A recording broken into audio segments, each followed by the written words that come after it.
Hi friends, welcome back to my channel, or welcome if you are new here. I was so excited to share the haul of baby items that I found that I completely forgot to record an intro, so here it is. I've been doing a ton of spring cleaning recently, and in the last video I didn't show the kitchen because I hadn't quite moved there yet, so I have the kitchen and a lot of organizing and getting ready for baby that I've done over the last couple of weeks. Plus, as I just mentioned, I have a really fun haul of baby things to share with all of you.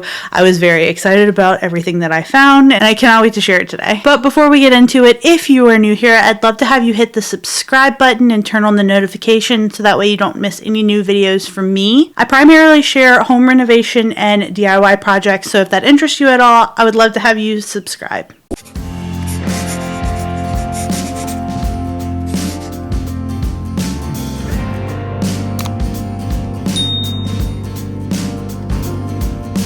I started packing my hospital bag the other day, which I know is still a bit early. I had initially planned to have it done for like the 35-week mark, but scheduling is a little hectic right now, and so I really did not want to scramble last minute to pack a hospital bag. And I'm really glad that I took the time the other day to pack the hospital bag for me and baby, because I realized that I only have 3 newborn sleepers. Now, I know I didn't want to go crazy with the newborn clothes because they do grow so quickly, but 3 sleepers seems a little too light for me. So I decided to go to our local Once Upon a Child today, which if you have a Once Upon a Child by you and you have a kid or you have to shop for a kid, highly recommend going to Once Upon a Child. Their stuff is so cheap. It's wonderful. Most of their sleepers are like $2.50, and this is the second time I've gone to a Once Upon a Child. But onesies that you would typically find for like $8, you'd find there for $2.50. I highly recommend. They do buy back clothing as well. So in the grand scheme of things, it actually is a very sustainable store. I mean, they pay you pennies. It's not like you're gonna be rich from selling your baby clothes, but it's a great way to buy cheap and then resell later if you need to. So I went in with full intention of just buying newborn sleepers. I had my mind set, my eyes on the prize, go in, buy a couple newborn sleepers, get out, because I know that I can truly get lost in there, and looking at all the cute baby clothes, just like, it's so much fun. So I really tried to stay on target, but then I walked in the store and I saw like huge bookshelves full of books. I was so excited because I've been looking for a couple of different books recently, and I decided to peruse. I think I spent like 20 minutes just looking at books. I didn't find the ones that I wanted, but I bought 18 different books for our baby. So I got a bit of a variety of books. I got just basic baby books. This one is Teaching Tots Animals, which is like a cushioned infant book.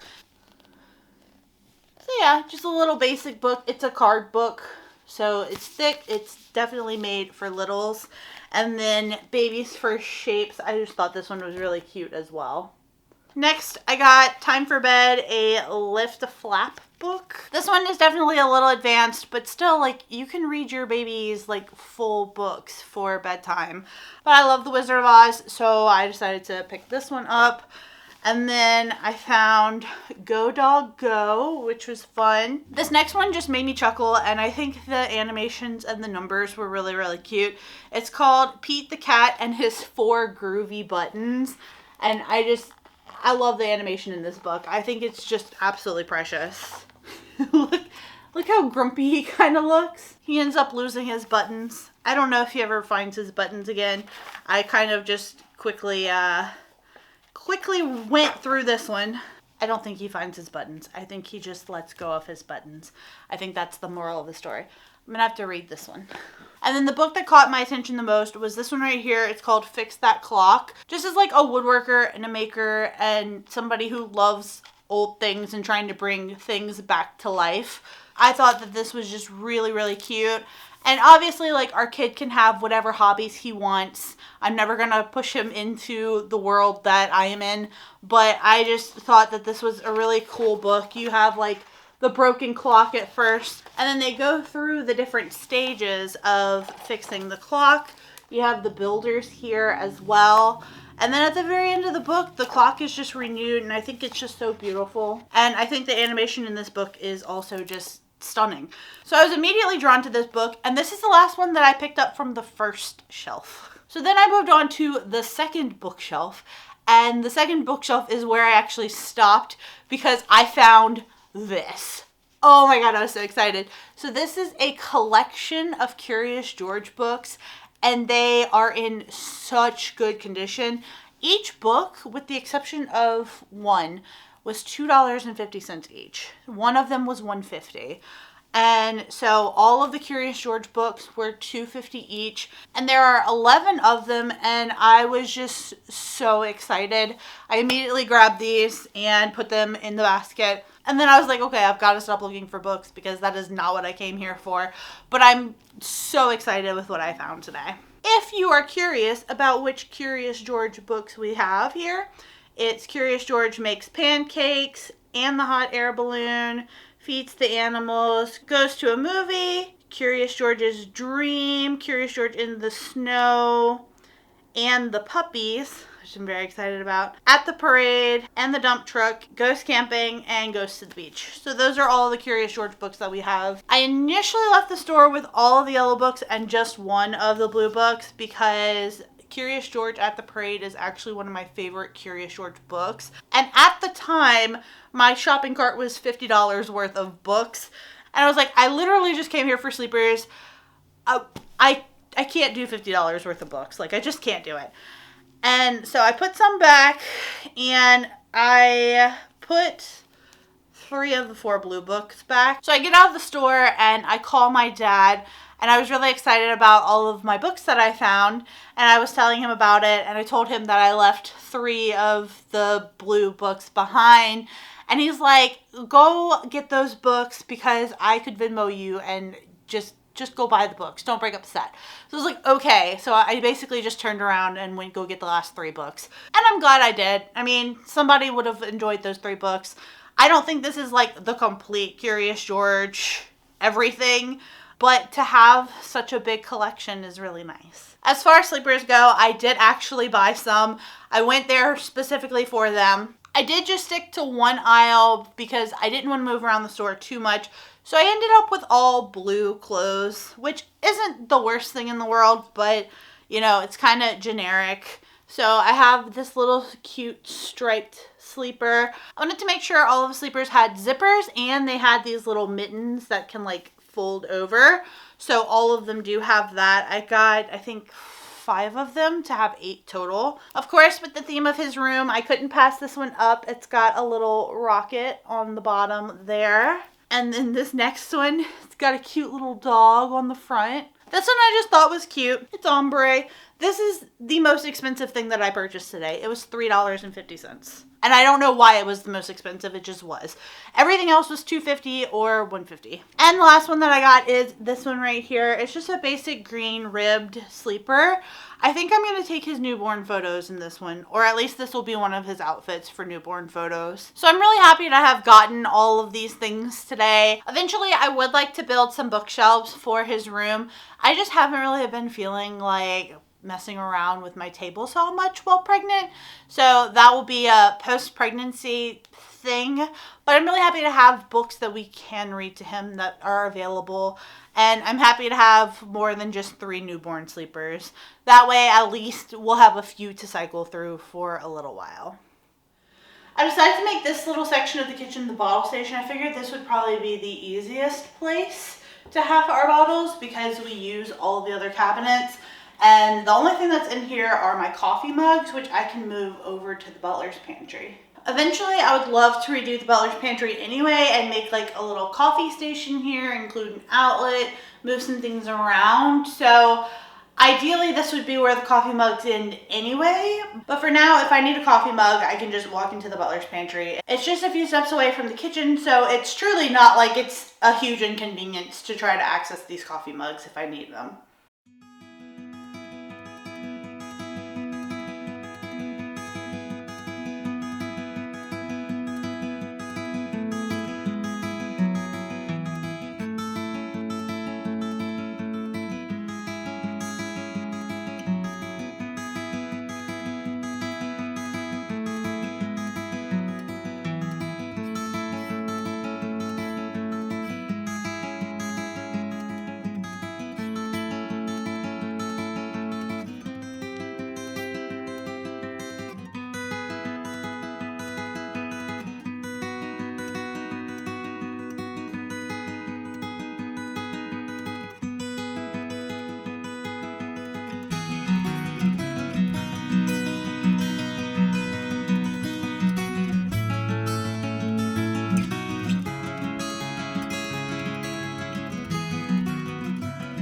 I collect mugs from the places that we visit, and I actually have quite a good selection. So I'll just show off a few of my favorites here. My absolute favorite coffee cup is this Bee coffee cup. I picked this up from the local arboretum that was like close to our old house. Another favorite is the Death Valley coffee cup. Not only is it an awesome looking coffee cup, I love it a lot, but it's got a really cool memory attached to it. My dad and I actually took his old motorcycle from Louisiana through California into Vegas. We went to Vegas. We were gonna go to Colorado and Oklahoma as well, but after Vegas, like, we were just so wiped. Honestly, before Vegas, we were pretty wiped. We were booking like 12 to 18 hour rides a day. It was insane. And we went to Death Valley. It was so hot. I want to say it was like 118 degrees. Honestly, I don't think I would have done Death Valley any other way, but my ankles were so charred. I kid you not, my ankles were like a completely different color from the rest of my leg for at least a year, if not more. But it's a really cool memory, and I'm happy to have the coffee cup from it. It was really just an awesome experience. We went to Dante's View, I believe it's called. So gorgeous. My most used mug is probably this New Orleans mug. I like the shape and size of it. And then another most used is probably this Maine beer mug. I use it for coffee because I like big mugs. And then the last one I'll show off and tell about is the Colorado mug. I just think that the graphic on this is really cool, and it's like got dimension and whatnot. And then on the back it does say Colorado. Jared and I actually went to Colorado together shortly after my dad and I went on our motorcycle trip. So I got to see Oklahoma and Colorado anyway, which was pretty cool.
I spent some time cleaning and sterilizing all of the pacifiers and bottles that we currently have, and then my cousin told me that this Dr. Brown's formula mixer is a must-have, so I ordered it a while back.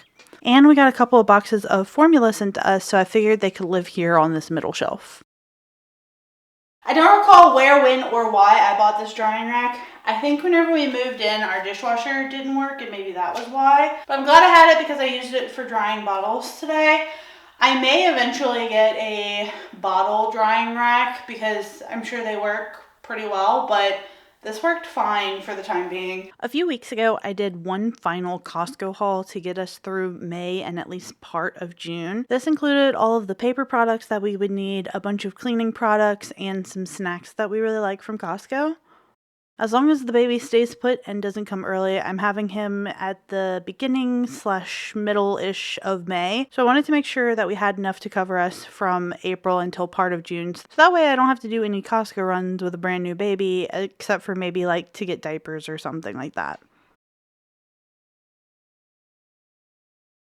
Our fridge really doesn't get very messy with the exception of that bottom drawer because that's where I'll put meat before I freeze it or whenever I'm defrosting it. But I mostly keep it stocked with beverages for Jared, and if we have any leftovers, they end up in here, but we do a lot of frozen food or takeout depending on the week. So the fridge mostly ends up looking like we only drink beverages to survive and we never have any food.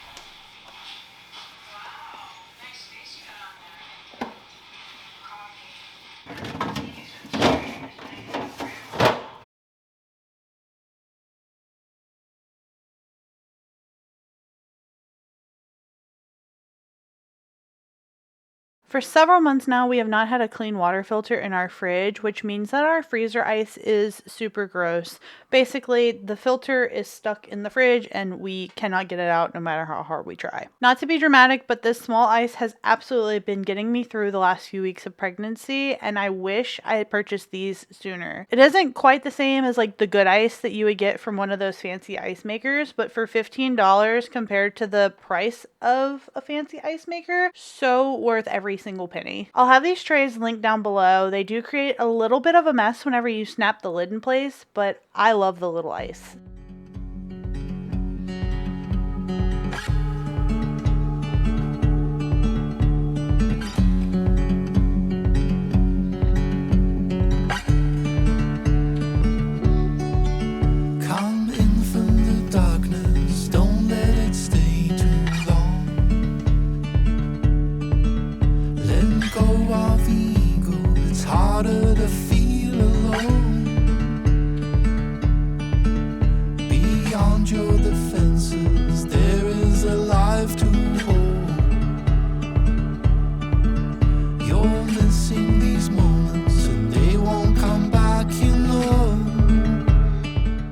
I'm actually pretty embarrassed with how dirty our microwave and stove got, but this is what prompted the whole spring deep cleaning for me anyway. It was so grimy, and I knew that I needed to mop the kitchen floors pretty badly, so this is one space that I actually was really looking forward to cleaning the most. I feel like I give the kitchen a regular cleaning every day, but it always just ends up looking so bad before a deep clean. I don't know why, but I definitely do the dishes and clean the sink and wipe off the counters very regularly, so I'm not sure why the kitchen gets so disgusting.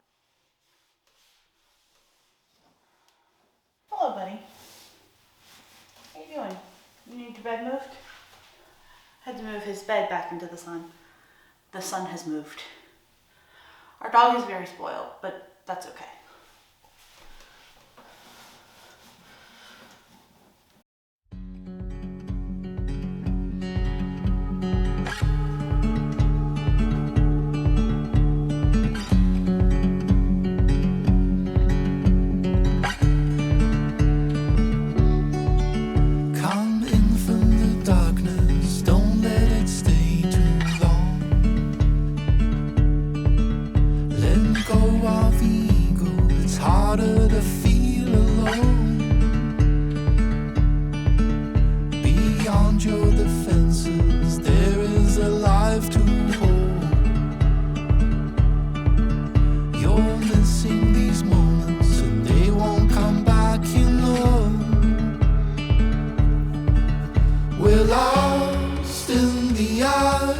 Giving old alibis, breaking bones, telling lies, letting go.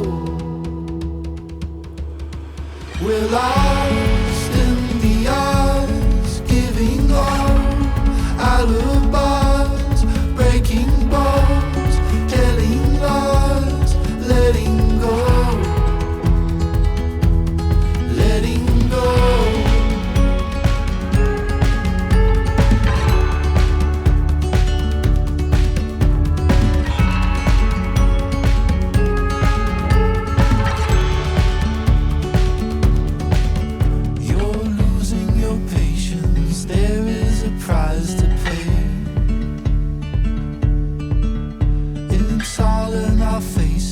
What is there left to say? Tell all of your demons the writing is on the wall. Better close all these windows and doors in the storm to come.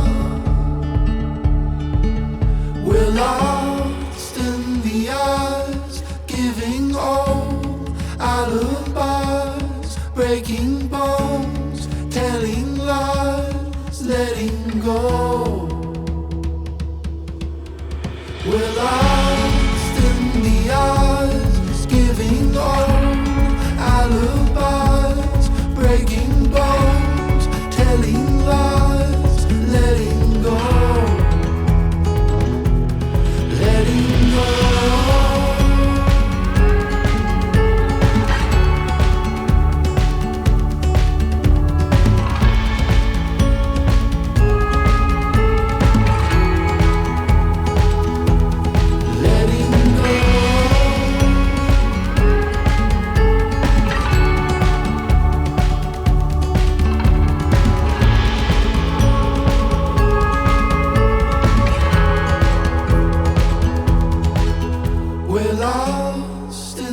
empty eyes, giving old alibis, breaking bones, telling lies, letting go.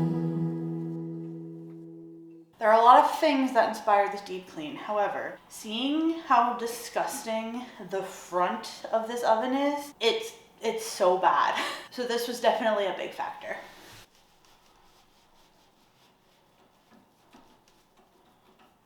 I wish these knobs would be able to come off, but they are very much set on there. I know that some ovens you can take the knobs off to be able to clean them, but this one, they're pretty stuck. I won't be cleaning the inside of this oven, just the outside. The inside actually isn't like awful. I cleaned it, I want to say right before I got pregnant, so it's not the worst oven. It definitely could use cleaning, but I don't want to pick that battle right now.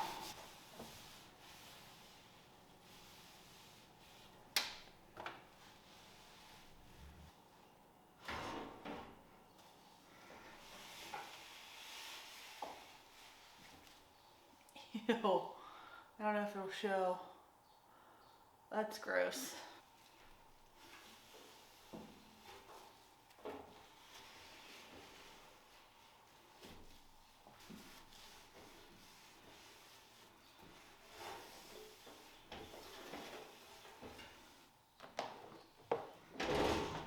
I really didn't want to use any harsh chemicals to clean the appliances at this time, so I wiped everything down with soapy water, then with a damp rag, and finally with a dry rag to avoid water spots. The next time I clean the kitchen, I'll definitely make sure that I go in with a good cleaner and make sure everything is scrubbed and disinfected.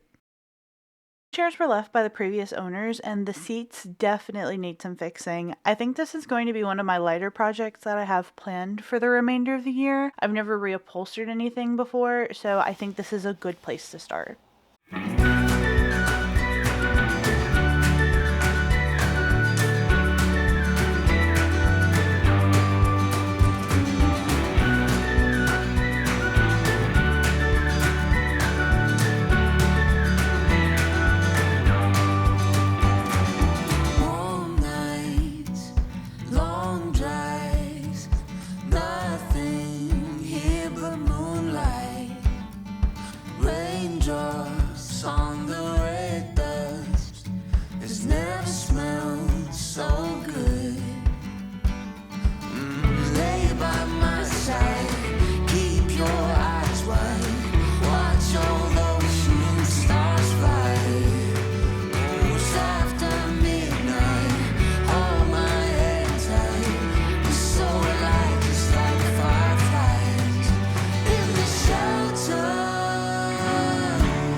plans on where we're going.